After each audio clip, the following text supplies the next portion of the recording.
so hot? Is this what you want? Is this what you want? Is this what you want? Is this what you want? Have I showed you that I'm paid? I have showed you that I am paid. Eh?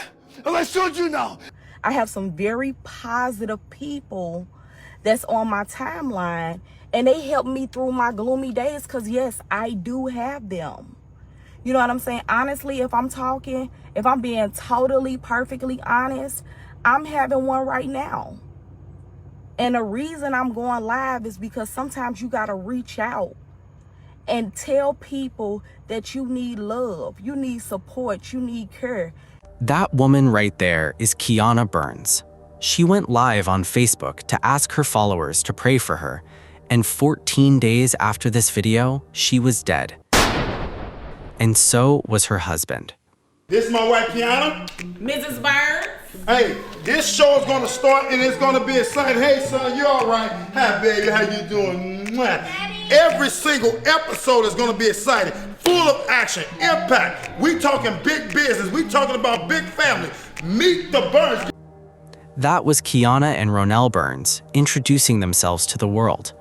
8 kids, 2 businesses, a ministry, and a whole online brand. And from the outside, these two had everything figured out.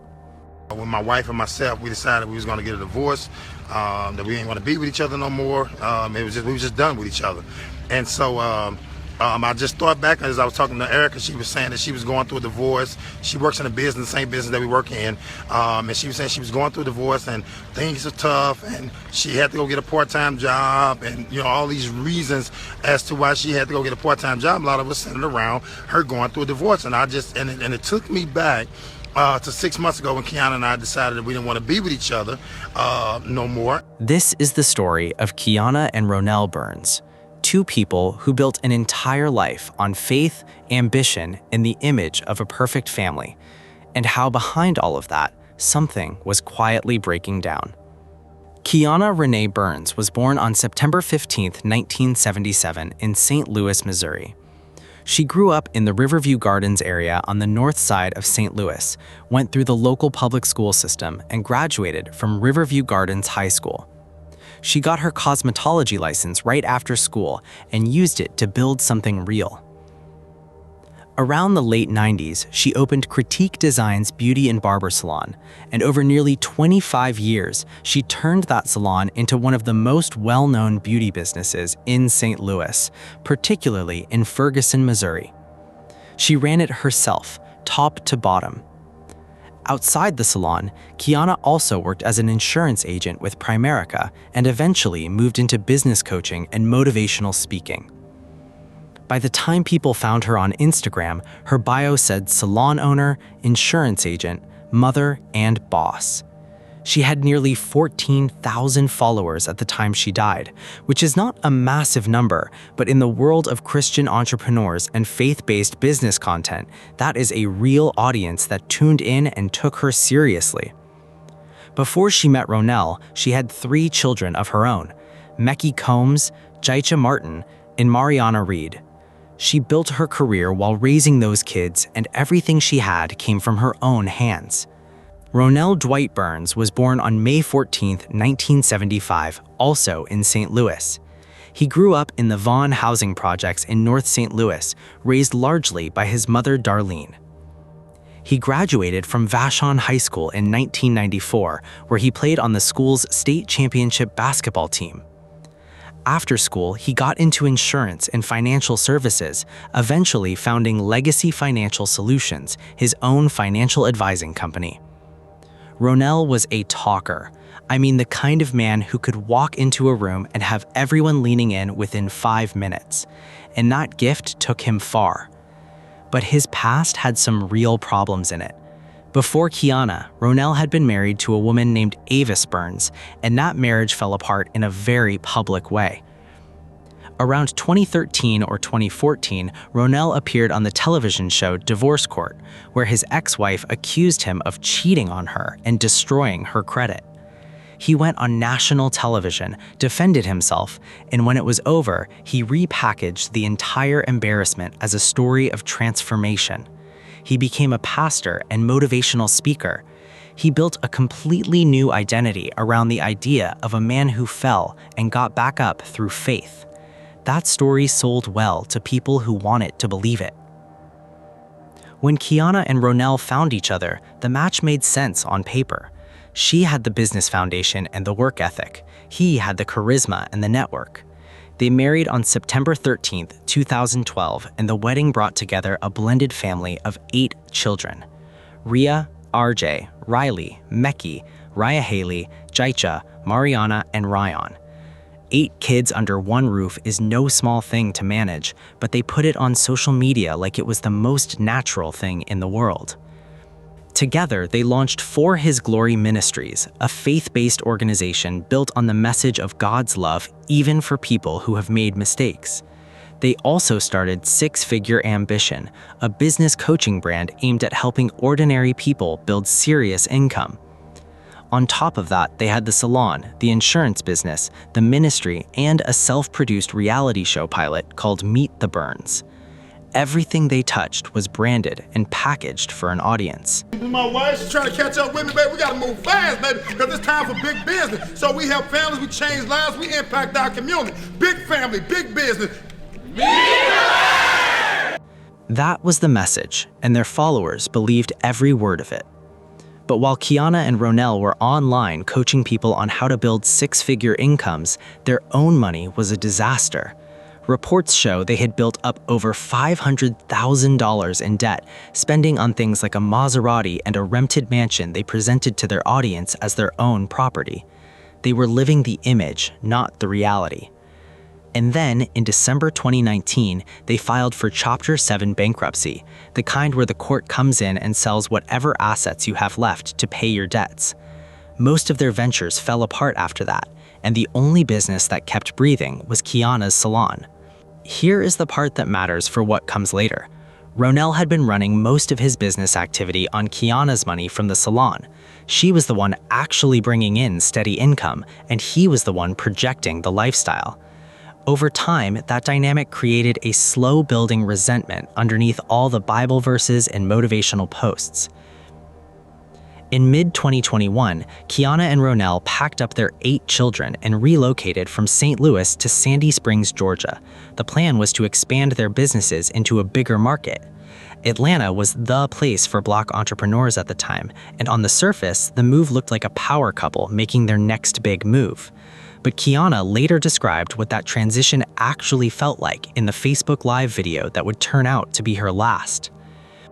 For those that don't know, about 5-6 months ago, my husband and myself, we moved to Atlanta to expand our business. Still have the beauty and barber salon in St. Louis, Missouri. Y'all know that's the hometown, but we did come here to expand. We did a lot of great things in Missouri, so you know, Atlanta is a place where I always wanted to be. What's up, y'all? What's up, Amanda? But look, y'all, I'm telling you, if you don't stay prayed up and you don't keep faith, things can swivel in and take you out. It wasn't necessarily a smooth one. It wasn't a hard one either, but it was something that we chose to do. And when you come to a new state or city and you're trying to learn people and you're trying to learn, you know, the things that they do, and that could be challenging. And coming here with our kids, just us and our kids, you know, it's just us. You know what I'm saying? We ain't got nobody. We can't drop the kids off at our kinfolk's house. We can't go, you know. So right now my husband is, you know, at a retreat. I stayed back due to because we have our children here. She was sitting in a big house in a city she barely knew, keeping up the online persona while being completely alone on the inside. That is a heavy thing to carry, even for somebody strong, and Kiana had been carrying a lot more than just the move. The marriage itself was already breaking down. Reports indicate Ronell had been unfaithful, repeating the same pattern that had destroyed his first marriage. And Kiana, after feeling like she had been betrayed and left to carry everything on her own, started seeing someone else too after they moved to Georgia. Two people who had built a whole ministry around restoring broken relationships were both stepping out on each other at the same time. On October 20th, 2021, they filed for divorce. Ronell talked about this moment in a Facebook Live not long before they died, and you can hear that by that point, neither of them was bluffing. We sitting out in front of the salon, and we talking about, we just didn't want to do this no more. She was tired of me, I was tired of her. We was gonna go on about our business. And as we sat in the truck and we said, hey, you know what, if we're gonna get a divorce, let's be civil. We got kids, we got businesses. We said, well, let's just sit down and just talk about how this all gonna work out. Meaning from a business aspect. We didn't talk about why we should stay together. We love each other. None of that conversation was being had. We was done with each other. And so all we talked about, we said, okay, well, listen, we done with each other. We both came to that conclusion, but let's not impact everybody's life that's around us because we just decided we don't want to be together no more. Let's not do that. So I said, let's have a conversation. And we took out a piece of paper, we drew a line down the middle of it, and we talked about how the business was going to go, how we was going to divide the business, and she go her way and I go my way. They sat in a truck in front of the salon and drew a line down the middle of a piece of paper. According to Ronell, something changed that same night and they decided to try to make it work again. But reconciling when trust is already gone, money is already a disaster, and you're both stuck in an unfamiliar city far from anyone who knows you is not the same as healing. It just means you're staying inside the same pressure cooker.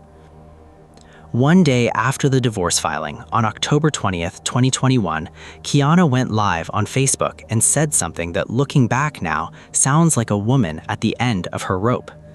It's some strong sisters and brothers on social media that keep me going some days. Like, real talk. I have some very positive people that's on my timeline, and they help me through my gloomy days because, yes, I do have them. You know what I'm saying? Honestly, if I'm being totally, perfectly honest, I'm having one right now. And the reason I'm going live is because sometimes you got to reach out and tell people that you need love, you need support, you need care, you just need a hug. And honestly, you guys, I need that. I need that right now. I'm asking you one thing, because I really need it right now. I need prayer. I need prayer. I need strength. I need love. I do. Stay encouraged. I'm going to go in my home, go in my little prayer room. I'm going to talk to God. Y'all pray for me. And I promise I'm going to keep praying for everybody else that need encouragement. I love you all. She was a woman who mentored other women, who coached people through their hardest seasons, and here she was standing in front of a camera telling the internet she needed a hug. She was real at that moment and dropped the brand. But the tragedy is that asking your followers for prayers is not the same as asking someone who is physically present in your life for help. She went into a prayer room, but nobody else walked into that situation with her. On the morning of November 6th, 2021, Kiana posted a video of herself dancing with one of her children. Nothing in that video suggested what was coming.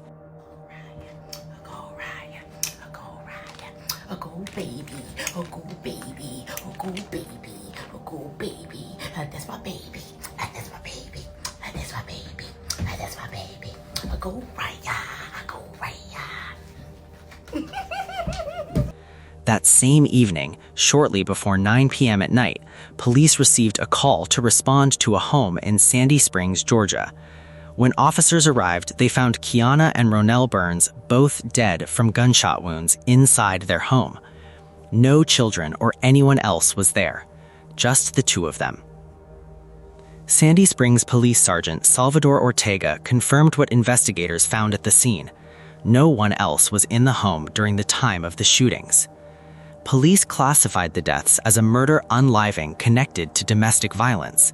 Their conclusion, based on evidence at the scene, was that Kiana had fired on Ronell before turning the gun on herself. Sandy Springs police investigated the deaths as a domestic incident. There were no signs of forced entry or evidence of a third person involved. Investigators found no prior domestic violence record attached to either Kiana or Ronell, which surprised some people close to them. The case was closed as a murder unliving. One detail that came out later in legal proceedings was strange. The death certificates listed Kiana as having died before Ronell, which directly contradicted what police had said about who fired first. That inconsistency was small enough to ignore in the news cycle, but it became a major problem when the family tried to claim life insurance. Because this was a murder unaliving and not a criminal case with a trial, the closest thing to a legal proceeding that came out of this story was a federal court case over money. And it got complicated fast. Kiana and Ronell had life insurance policies through Primerica, the same insurance company they had both been selling policies for through Ronell's business, Legacy Financial Solutions. Each of them had named the other as the main beneficiary, but because one of them killed the other, those policies immediately hit a legal wall. Both Missouri and Georgia have laws called Slayer statutes, which exist for exactly this kind of situation. In simple terms, those laws say you cannot collect insurance money from someone whose death you caused. So, if Kiana killed Ronell and then herself, her estate had no right to his policy payout. Primerica responded by filing what is called an interpleader action in the United States District Court for the Eastern District of Missouri, Case 422 CV 260 CDP. Essentially, Primerica told the court, "We have this money, multiple people are claiming it, we are not sure who has the legal right to it, so please decide." 30% of the benefits was not disputed and went to both mothers, Darlene Burns and Antoinette Reed. The remaining 70% became the subject of a federal case. The people listed as defendants in that case included the estates of both Kiana and Ronell, their mothers, Ronell's brother Reginald, his daughter Ryan, and Kiana's daughters Mariana Reed and Jaicha Martin. The court ultimately granted Primerica's motion on some claims but denied others. The case ran into 2022 and beyond, with lawyers sorting out who was entitled to what, while 8 children who had just lost both parents were somewhere trying to figure out where home was now. No public records ever confirmed who took custody of those kids or how they were being cared for. Memorial pages on Facebook still remember them, and people who knew them personally describe 2 genuinely warm people who loved their children and believed in what they were trying to build. The problem was not that they were fake people. The problem was that the pressure to appear a certain way online took up all the space that should have been used for honest conversations and real help. When Kiana went live and asked for prayers, her followers gave her prayers. But what she needed was a therapist, a financial plan, and someone physically present in her life who knew the whole truth. Social media gave her an audience when what she actually needed was a lifeline. This story is painful enough on its own, but it is not the only one of its kind, and that should bother all of us. On August 18, 2025, police in Madbury, New Hampshire responded to a welfare check at a quiet family home. What they found inside destroyed a whole community. Emily Long, a 34-year-old mother and the director of operations at a local restaurant chain called Wingett's, had shot her husband Ryan, 48 years old, multiple times. She then shot their 2 sons, Parker, who was 8, and Ryan Jr., who was 6. Then she turned the gun on herself. The family's youngest child was found alive in the home, unharmed but crying. He was placed with relatives immediately.